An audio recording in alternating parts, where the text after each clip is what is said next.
s'est fait tuer et découper par son propre fils. C'est terrible, non? Ouais, c'est terrible d'entendre un truc pareil. Pourtant, c'est vrai. Bonjour et bienvenue dans ma chaîne Awa Imatata. Ici, nous parlons de couple et de famille. Aujourd'hui, nous allons parler d'un sujet, franchement, un sujet triste. Un sujet, en fait, c'est un délit. C'est incroyable, mais c'est vrai. Actuellement, il y a une actualité au Cameroun qui fait couler beaucoup d'encre et de salive. Il s'agit de quoi? Il s'agit d'une journaliste qui a été tuée, découpée et mettre dans 2 valises par son propre fils. Qu'est-ce qui se passe? Qu'est-ce qui s'est passé? Ce que j'ai vu sur les réseaux sociaux, la dame c'est une journaliste au Cameroun, une journaliste au Cameroun, une journaliste aussi célèbre au Cameroun. Et ça faisait quelques jours, on ne voyait plus la dame. Et les gens se demandaient, mais elle est partie où la dame? Et il y a un monsieur qui est allé, un riverain, qui allait faire son travail. Et le monsieur dit, il a vu une valise, les trolls là, les valises qu'on tire là. Il a vu une valise au bord de l'eau et il a dit, mais ça c'est une valise gonflée quoi. La valise était gonflée, il a vu ça au bord de l'eau. Et il s'est approché, il a dit, mais ça c'est quoi? Ça c'est quelle valise qu'on est venu déposer ici, qui s'est accroché sur l'arbre et s'est gonflé comme ça. Et c'est où le monsieur il ouvre la valise, il voit une jambe. Le monsieur dit, il voit une jambe. Et il dit, mais qui peut faire un truc pareil, découper les mannequins là. Donc, pour lui, c'était un mannequin qu'on a découpé. Il a dit, mais qui peut découper un mannequin? Est venu poser, mais en fait, dans ça, est venu poser au bord de, est venu poser ici comme ça. C'est où il touche la cuisse, mais il voit que mais ce n'est pas un mannequin. Il voit que c'est la chair, il voit que c'est quelqu'un. Il dit, mais c'est incroyable, c'est quelqu'un. C'est où il court, il peut interpeller son collègue de venir voir qu'il y a quelqu'un ici dans le sac. C'est où son collègue vient, eux ouvrent la valise, ils voient que c'est une personne qu'on a découpée, on a mis dans le sac. C'est où ils interpellent, ils ont interpellé la police. Et quand la police arrive, on voit effectivement que c'est une personne qu'on a découpée, on a mis dans le sac. Et il semblait que pas loin de là aussi, on a trouvé la deuxième valise. Et aussi avec la deuxième partie, quoi. Parce que il avait découpé et mettre dans 2 valises. Donc, comme ça ne peut pas être entré dans une valise, il a mis ça dans 2 valises. Et c'est où la police est venue, on a retrouvé les 2 valises.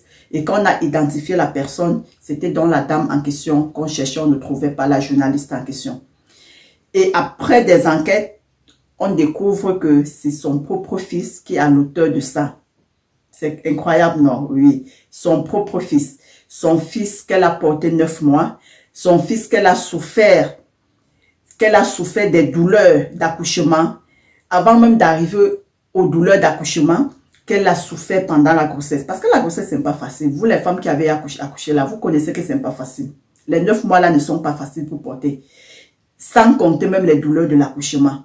Après l'accouchement, c'est un autre travail. Parce qu'il faut passer des nuits blanches. Il faut passer des nuits blanches. Les nuits sans dormir. Élever l'enfant jusqu'à cet âge. Un grand garçon. Moi, je me suis demandé, qu'est-ce qui peut pousser un enfant à faire un truc pareil? Qu'est-ce qui peut pousser un enfant à commettre un acte pareil sur sa propre mère? La femme qui l'a engendré, la femme qui l'a mis au monde, la femme qui a fait de lui ce qu'il est devenu. Qu'est-ce qui peut pousser un enfant à le faire? Quand moi, je réfléchis, je vois que je ne pense pas que cet enfant était conscient quand il faisait ce genre de choses. En fait, je ne pense pas qu'il était en pleine conscience quand il le faisait. Il était sûrement sous l'emprise de quelque chose, soit sous l'emprise des stupéfiants, soit sous l'emprise de l'alcool, soit sous l'emprise, mais je ne sais pas, mais il était en prise de quelque chose. De 2, ça peut être à cause d'argent, parce que de nos jours avec la facilité, les jeunes veulent tellement la facilité, les jeunes ne veulent plus rien faire. Les jeunes sont prêts à découper leurs parents pour de l'argent. Les jeunes sont prêts à vendre toute leur famille, toute une famille pour de l'argent. Oui, les jeunes sont devenus tellement feignants aujourd'hui. On ne veut plus rien faire. Les réseaux sociaux ont tellement influencé négativement la jeunesse, surtout la jeunesse africaine. La jeunesse africaine ne veut plus rien faire. La jeunesse africaine ne veut plus travailler. La jeunesse africaine veut maintenant devenir, elle veut devenir influenceuse, elle veut devenir star, elle veut devenir mannequin, elle veut devenir, je ne sais pas, tout ce qu'elle voit sur les réseaux sociaux, c'est ce que la jeunesse africaine veut devenir. Franchement, j'ai vu cette histoire, je n'ai pas pu dormir. J'ai dit, mais qu'est-ce qui peut pousser un enfant à faire ça? Quand tu vois, tu dis, Seigneur, protège-nous les mamans, protège-nous. Je me suis demandé, qu'est-ce qui peut pousser un enfant à faire cela? Quand tu vois toutes tes souffrances, tu vois tout ce que tu donnes, parce que tout ce que tu fais aujourd'hui, tout le pourquoi tu te tues, le pourquoi tu ne dors pas, le pourquoi le lendemain tu es dehors, tu ne dors pas la nuit à cause des enfants, mais le lendemain tu ne restes pas à la maison, tu es dehors en train de chercher, tu es toujours en train de chercher, parce que tu cherches pour ces enfants-là. Parce que, disons-nous la vérité, si tu es seul, tu ne dois pas te tuer. Si tu es seul, tu ne dois pas, tu auras des limites de ta vie, tu auras en fait, tu auras les limites de tes souffrances. Mais si tous les jours tu te lèves, tu dis que tu as les enfants, qu'est-ce que tu vas laisser aux enfants? Qu'est-ce que ces enfants vont manger? Comment ils vont aller à l'école? Comment ils vont faire ceci? Comment ils vont s'habiller? Mais que le lendemain, c'est cet enfant qui raccourcit ta vie. Franchement, aucun parent ne mérite ce qui est arrivé à cette femme. Aucun parent ne mérite cela. Quel qu'en soit ce qu'un parent a fait, aucun parent ne mérite cela venant de son propre enfant. Qu'est-ce que vous en pensez de cette histoire? Qu'est-ce que vous en pensez de cette histoire triste?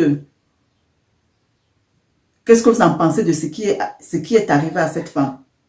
Je serai ravie de vous lire dans les commentaires. Et on se dit à la prochaine vidéo. Ciao.